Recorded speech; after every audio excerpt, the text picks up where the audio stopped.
Hello दोस्तों, आपका हमारे YouTube channel science by SK में स्वागत है। आज हम फिर से लेके आए हैं class 12 chemistry most important question जो कि पार्ट 2 के हैं। तो आज हम कुल देखेंगे चैप्टर 5 से चैप्टर 10 तक के मोस्ट इम्पोर्टेंट 2 नंबर वाले क्वेश्चन जो कि केमिस्ट्री में पूछे जाते हैं। तो चलिए आज का हम अपना फर्स्ट क्वेश्चन देखते हैं। हमने पहले पार्ट में 1 से 25 क्वेश्चनों को देख लिया था, तो आज हम 26वें क्वेश्चन से देखेंगे।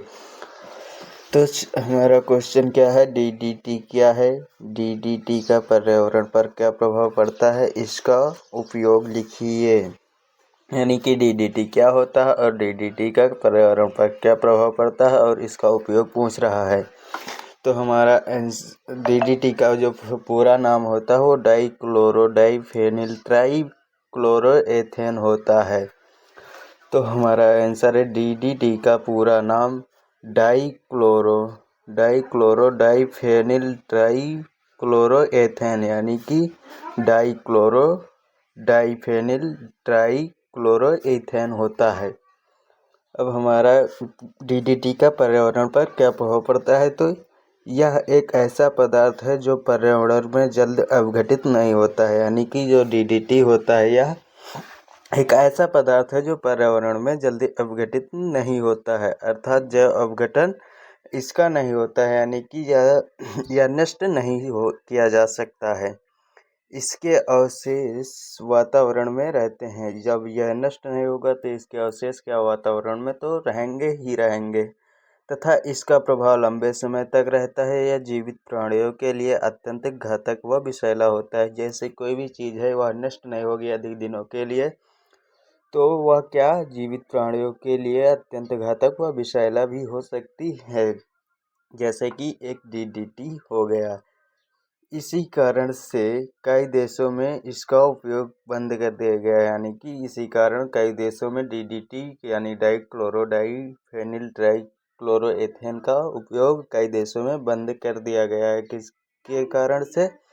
क्योंकि यह नष्ट नहीं होता और अधिक दिनों तक यह टिका रहता है और विषैला घातक भी होता है। इसी कारण इसे कई देशों में बंद कर दिया गया, परंतु अभी तक भारत में नहीं बंद हुआ है इसका प्रयोग।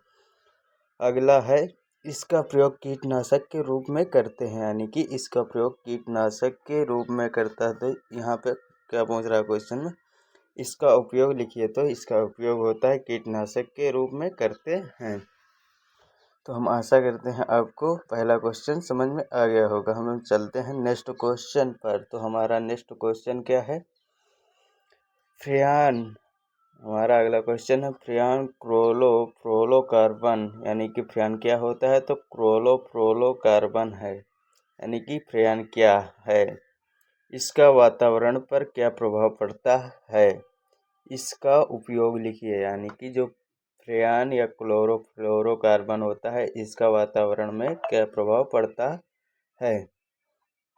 तो हमारा आंसर क्या है, मेथेन एवं एथेन की क्लोरोफ्लोरो व्युत्पन्न को फ्रियान कहते हैं। यानी कि जो मेथेन एवं एथेन होते हैं इनके उत्पन्न क्लोरोफ्लोरो व्युत्पन्न को फ्रियान कहते हैं। यानी कि जो मेथेन और एथेन और क्लोरोफ्लोरो से उत्पन्न होता है क्या, फ्रियान।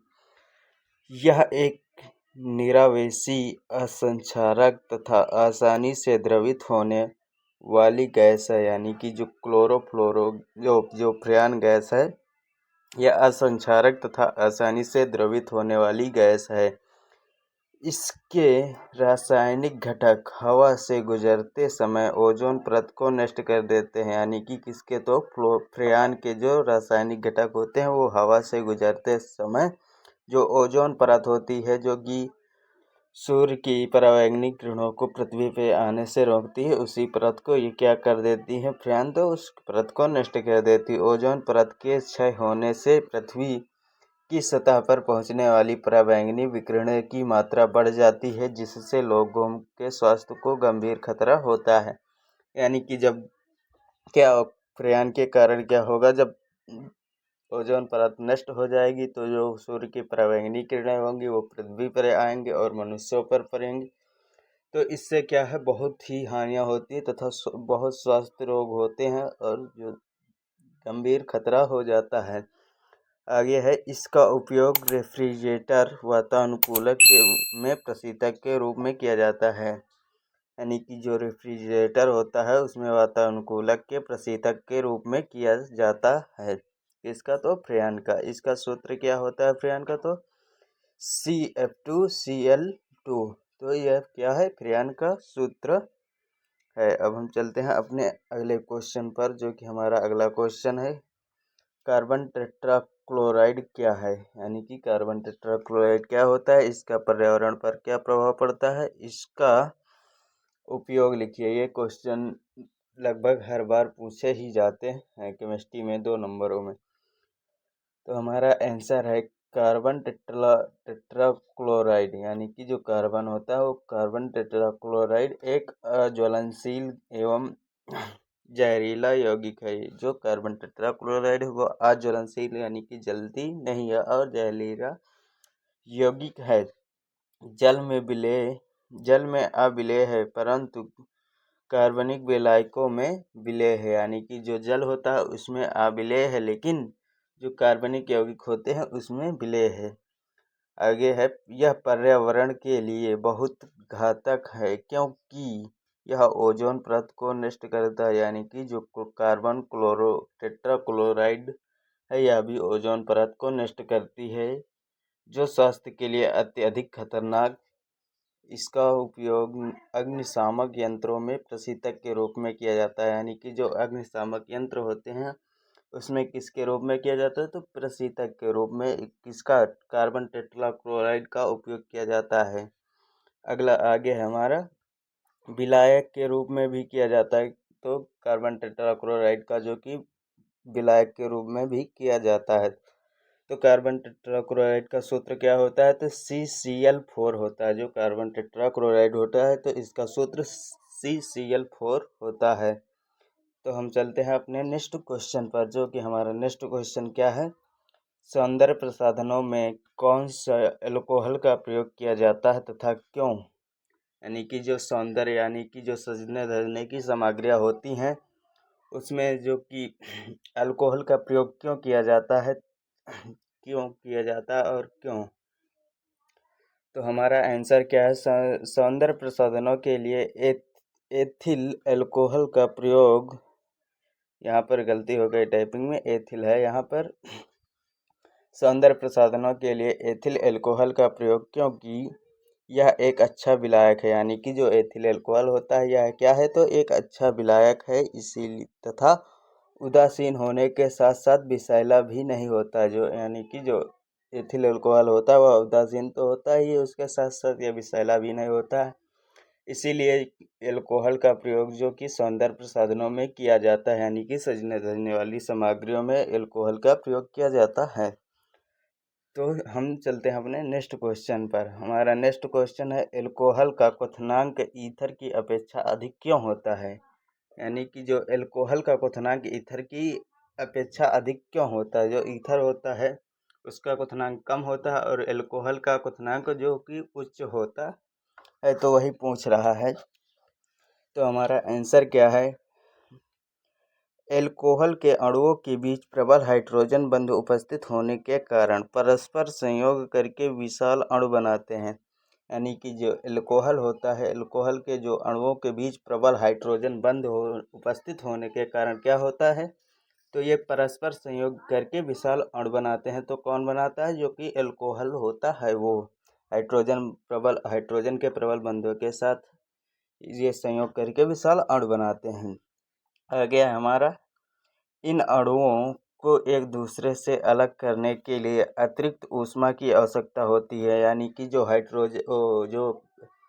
एल्कोहल में हाइड्रोजन बंध संयोग एक विशाल अणु बनाते हैं वो क्या होते हैं, तो इन एक दूसरे से अलग करने के लिए अतिरिक्त ऊष्मा की आवश्यकता है। यानी कि ये एक दूसरे से बहुत ही मजबूती से जुड़े होते हैं। तो इनमें क्या होता है, अत्यधिक ऊष्मा की आवश्यकता होती है इनको अलग करने के लिए। जबकि ईथर में अणुओं के बीच हाइड्रोजन बंध नहीं होते हैं। यानी कि जो ईथर होता है तो उसमें हाइड्रोजन बंध उपस्थित नहीं होते हैं, अतः इसके अणुओं को अलग करने के लिए अतिरिक्त ऊष्मा की आवश्यकता नहीं होती। यानी कि जो ईथर होता है, जब इसमें हाइड्रोजन बंध नहीं जाएंगे तो ये संयोग करके प्रबल अणु तो बनाएंगे नहीं, तो ये क्या होते हैं, तो अत्यधिक ऊष्मा की आवश्यकता इसमें नहीं होती। यानी कि ये बहुत ही आसानी से अलग हो जाते हैं, क्योंकि इसमें हाइड्रोजन बंध नहीं होता, किसमें, तो ईथर में। आगे हमारा क्या है, यही कारण है कि एल्कोहल का क्वथनांक ईथर से अधिक होता है। यानी कि यही कारण क्या है, तो यही कारण है एल्कोहल का क्वथनांक ईथर से अधिक होता है, क्योंकि एल्कोहल में हाइड्रोजन बंध पाए जाते हैं, जो कि संयोग करके क्या विशाल अणु बनाते हैं, परंतु जो ईथर होता है उसमें क्या, तो हाइड्रोजन बंध नहीं पाए जाते हैं, जिससे क्या होता है, तो ये आसानी से टूट जाते हैं। तो हम आशा करते हैं आपको यह क्वेश्चन अच्छे से समझ में आया। ये क्वेश्चन समझ में आया तो प्लीज़ वीडियो को लाइक एवं अभी तक चैनल को सब्सक्राइब नहीं किया, चैनल को सब्सक्राइब करें। हम चलते हैं अपने नेक्स्ट क्वेश्चन पर। तो हमारा नेक्स्ट क्वेश्चन क्या है, फिनाइल की प्रकृति अम्लीय क्यों होती है। यानी कि जो फिनाइल होता है उसकी प्रकृति अम्लीय क्यों होती है। तो हमारा आंसर क्या है, तो फिनाइल में हाइड्रोजन आयन को त्यागने तथा फिनॉक्साइड आयन उत्पन्न करने की क्षमता होती है, जिसके कारण यह अम्लीय प्रकृति दर्शाता है। यानी कि जो फिनाइल होता है उसमें क्या, तो हाइड्रोजन त्यागने की तथा फिनॉक्साइड आयन उत्पन्न करने की क्षमता होती है, जिसके कारण यह अम्लीय प्रकृति दर्शाता है। तो हमारा नेक्स्ट क्वेश्चन क्या है, एल्कोहल का आणविक द्रव्यमान बढ़ने पर जल में इसकी विलेयता घटती जाती है क्यों। यानी कि जो एल्कोहल का आणविक द्रव्यमान बढ़ने पर जल में इसकी विलेयता क्यों घटती जाती है। तो हमारा आंसर क्या है, एल्कोहल के प्रथम 3 सदस्य अधिक मिश्रणीय होते हैं। यानी कि जो एल्कोहल के प्रथम 3 सदस्य होते हैं वो क्या, तो अत्यधिक मिश्रणीय होते हैं, क्योंकि इनका अणु भार निम्न होता है। यानी कि जो एल्कोहल के प्रथम 3 सदस्य होते हैं वो अत्यधिक मिश्रणीय होते हैं, क्योंकि इनका अणु भार छोटा होता है, यानी कि निम्न होता है। जैसे जैसे अणु भार बढ़ता है और जल में विलेयता घटती जाती है। जल में विलेयता हाइड्रोजन बंध के कारण होती है। यानी कि जो जल में विलेयता होती है तो हाइड्रोजन बंध के कारण होती है, क्योंकि जल में भी हाइड्रोजन उपस्थित होता है। क्योंकि एल्कोहल तथा जल में OH समूह अत्यधिक ध्रुवीय होते हैं। यह जो कि एल्कोहल होता है उसमें भी OH समूह तथा जो जल होता है उसमें भी OH समूह वो होते हैं, जबकि उच्च सदस्यों में OH समूह कम ध्रुवीय होते हैं। यानी कि अन्य सदस्यों में क्या, तो OH समूह कम मात्रा में पाए जाते हैं, कम ध्रुवीय होते हैं। यही कारण है कि अणुभार बढ़ने पर इसकी विलेयता घटती जाती है। यानी कि यही कारण है जिससे कि एल्कोहल का आणविक द्रव्यमान जल बढ़ाने पर इसकी विलेयता घटती जाती है। तो हम चलते हैं अपने नेक्स्ट क्वेश्चन पर। हमारा नेक्स्ट क्वेश्चन क्या है, टालेन अभिकर्मक क्या है। टालेन परीक्षण के लिए उदाहरण का रासायनिक क्वेश्चन क्या कह रहा है, टालेन अभिकर्मक क्या है। टालेन परीक्षण के लिए एक उदाहरण का रासायनिक समीकरण दीजिए। तो हमारा आंसर क्या है, सिल्वर नाइट्रेट तथा ammonium hydra oxide. Silver nitrate तथा अमोनियम हाइड्रा ऑक्साइड AgNO3 यानी कि सिल्वर नाइट्रेट हो गया। आगे है NH4OH, तो ये क्या है, अमोनियम हाइड्रा ऑक्साइड है।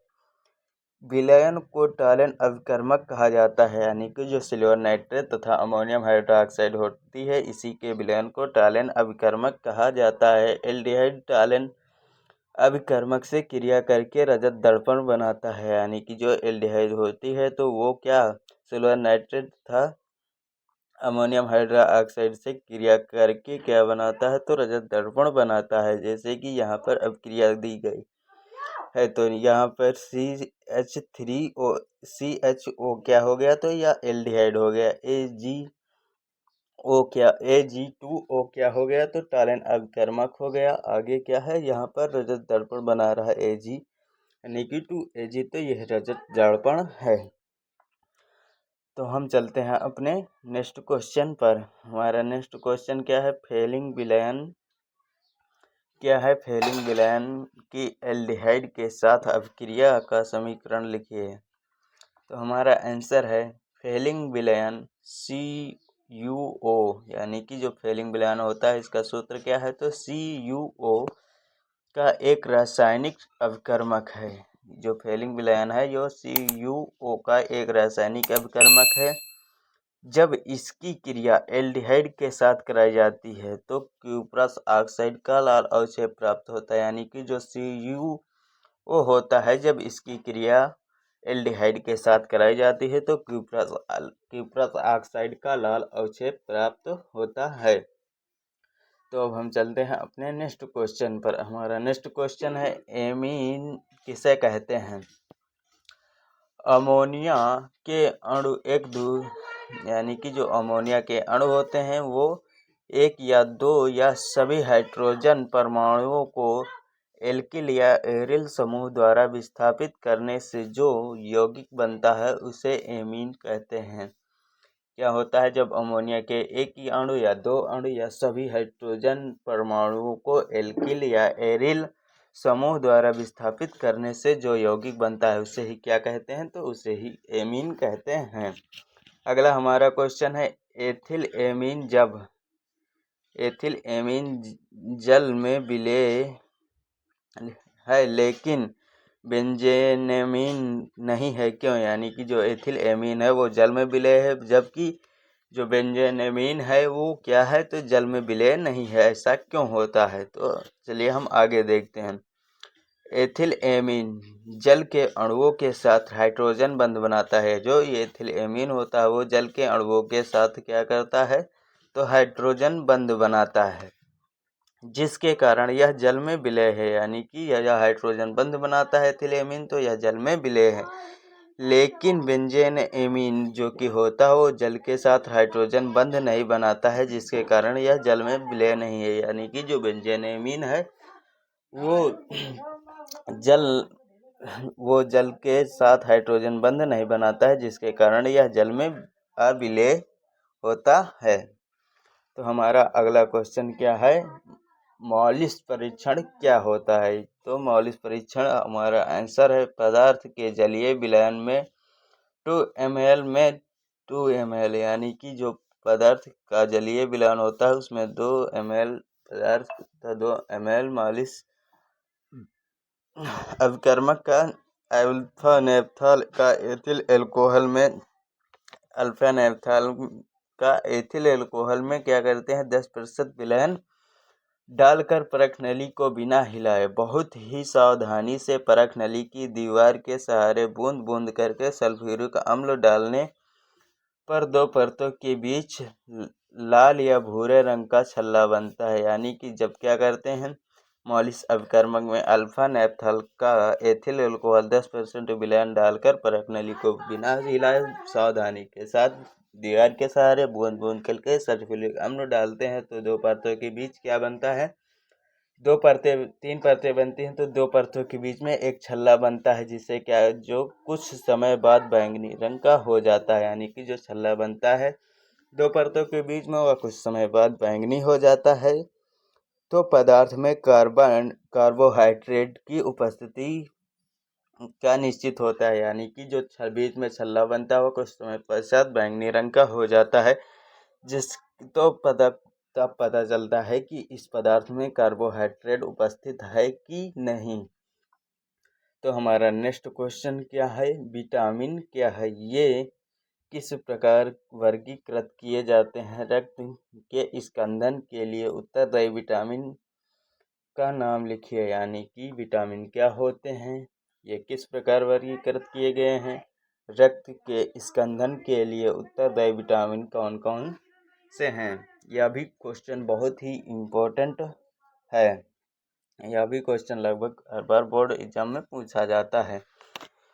तो आंसर हमारा क्या है, जो भोज्य पदार्थ होते हैं उसमें पाए जाने वाले, यानी कि जो भोज्य पदार्थ होते हैं उसमें पाए जाने वाले ऐसे जटिल कार्बनिक पदार्थ जो शरीर की वृद्धि व पोषण तथा जीवन के लिए आवश्यक होते हैं विटामिन कहलाते हैं, यानी कि जो भोज्य पदार्थ होते हैं उसमें पाए जाने वाले ऐसे जटिल कार्बनिक पदार्थ जो शरीर की वृद्धि व पोषण तथा जीवन के लिए आवश्यक होते हैं उन्हें ही विटामिन कहते हैं।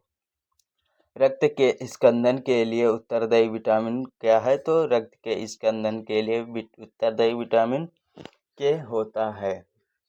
और क्या जल में जो घुलनशील विटामिन होते हैं तो वो विटामिन बी और सी होता है, और बाकी के जो होते हैं वो वसा में घुलनशील विटामिन होते हैं। तो अब हम चलते हैं अपने नेक्स्ट क्वेश्चन पर। नेक्स्ट क्वेश्चन भी हमारा बहुत ही इम्पोर्टेंट है। यह है हार्मोन क्या होता है, इसका महत्व लिखिए। यानी कि जो हार्मोन होता है वो क्या होता है उसका महत्व पूछ रहा है। तो हमारा आंसर है ये शरीर में विशिष्ट कोशिकाओं द्वारा उत्पन्न ऐसे रासायनिक पदार्थ होते हैं जिनमें कई महत्वपूर्ण शारीरिक क्रियात्मक कार्य हैं। यानी कि हार्मोन ये शरीर में विशिष्ट कोशिकाओं द्वारा उत्पन्न, ये भोज्य पदार्थों द्वारा नहीं मिलते हैं, ये शरीर की विशिष्ट कोशिकाओं द्वारा उत्पन्न शरीर मनुष्य के शरीर में ही उत्पन्न होते हैं जिनमें कई महत्वपूर्ण शारीरिक क्रियात्मक कार्य होते हैं। यानी कि बहुत से शारीरिक क्रियात्मक कार्य होते हैं इन हार्मोनों के। ये जिन कोशिकाओं में बनते हैं वहाँ से ये लक्ष्य कोशिकाओं तक रक्त के माध्यम से पहुँचते हैं। यानी कि ये जिन कोशिकाओं में बनते हैं तथा इनका जहाँ काम होता है वहाँ तक ये रक्त के माध्यम से पहुँचते हैं तथा लक्ष्य कोशिकाओं तक पहुँचकर अपने स्थान पर पहुँचकर यह कार्य करने के बाद नष्ट हो जाते हैं। यानी कि इनका जो कार्य होता है वो कार्य वहाँ पहुँचकर करते हैं और नष्ट हो जाते हैं। तो हम ऐसा करते हैं, क्वेश्चन समझ में आया होगा। हम चलते हैं नेक्स्ट क्वेश्चन पर। हमारा लास्ट क्वेश्चन क्या है? प्रोटीन क्या है? प्रोटीन के कार्य लिखिए। ये भी बहुत ही इम्पोर्टेंट क्वेश्चन है, लगभग बोर्ड एग्जाम में पूछा ही जाता है। प्रोटीन क्या है? प्रोटीन के कार्य लिखिए। या तो बहुविकल्पियों में भी पूछ लिया जाता है। तो हमारा आंसर है प्रोटीन उच्च अणुभार वाले नाइट्रोजन युक्त जटिल कार्बनिक यौगिक होते हैं। यानी कि प्रोटीन क्या होता है? तो प्रोटीन उच्च अणुभार वाले नाइट्रोजन युक्त जटिल कार्बनिक यौगिक होते हैं। ये वनस्पतियों तथा जंतुओं में प्रचुरता में पाए जाते हैं। जो प्रोटीन होते हैं वो वनस्पतियों तथा जंतुओं में प्रचुर मात्रा में पाए जाते हैं। जंतु प्रोटीन के स्रोत दूध, दही, पनीर, अंडा, मछली आदि हैं। यानी कि जो जंतु प्रोटीन है उनमें किसमें पाया जाता है? तो दूध, दही, पनीर, अंडा, मछली आदि में, तो ये जंतु प्रोटीन हो गए हैं। तथा वनस्पति प्रोटीन के मुख्य स्रोत दाल, अनाज, मटर, मूंगफली, सोयाबीन है। यानी कि जो जंतु प्रोटीन होते हैं उसमें दूध, दही, अंडा, पनीर, मछली आदि, तो ये जंतु प्रोटीन हो गए। तथा वनस्पति प्रोटीन में मुख्य स्रोत क्या है? तो दाल, अनाज, मटर, मूंगफली तथा सोयाबीन आदि हैं। ये केस में क्या है? तो वनस्पति के। आगे का क्या है? प्रोटीन के कार्य पूछ रहा है। तो प्रोटीन के क्या कार्य होते हैं? तो पेशियों का निर्माण करना प्रोटीन का कार्य होता है। अगला है शरीर की वृद्धि, यानी कि शरीर की वृद्धि भी करना प्रोटीन का कार्य होता है। जो क्षतिग्रस्त कोशिकाएं होती हैं तथा ऊतकों को सुधार करना, यानी कि जो क्षतिग्रस्त कोशिकाएं होती हैं उनका निर्माण करना, यानी कि उनकी भरपाई करना, तथा जो ऊतकों का सुधार करना भी इनका कार्य होता है। एंजाइम व हार्मोन्स का संश्लेषण करना, यानी कि जो कोशिकाएं एंजाइम व हार्मोन्स का संश्लेषण करती हैं, यानी कि उत्पन्न करती है, तो उनको ये पोषण प्रदान करते हैं क्या? प्रोटीन। तो हम आशा करते हैं आपको आज के सारे क्वेश्चन अच्छे से समझ में आए होंगे। या तो कोई वीडियो पसंद आई तो प्लीज़ वीडियो को लाइक, चैनल को अभी तक सब्सक्राइब नहीं किया तो चैनल को सब्सक्राइब करें। हम फिर से मिलते हैं अगली वीडियो में मोस्ट इम्पोर्टेंट 3 नंबर वाले क्वेश्चनों को लेकर। यदि आपने पार्ट 1 को नहीं देखा है तो उसको भी हम लिंक डिस्क्रिप्शन में दे देंगे, आप वहां से देख सकते हैं। आप इसकी PDF के लिए हमारे टेलीग्राम चैनल को ज्वाइन कर लें, जिसका कि लिंक डिस्क्रिप्शन में मिल जाएगा। तब तक के लिए thank you watching for video.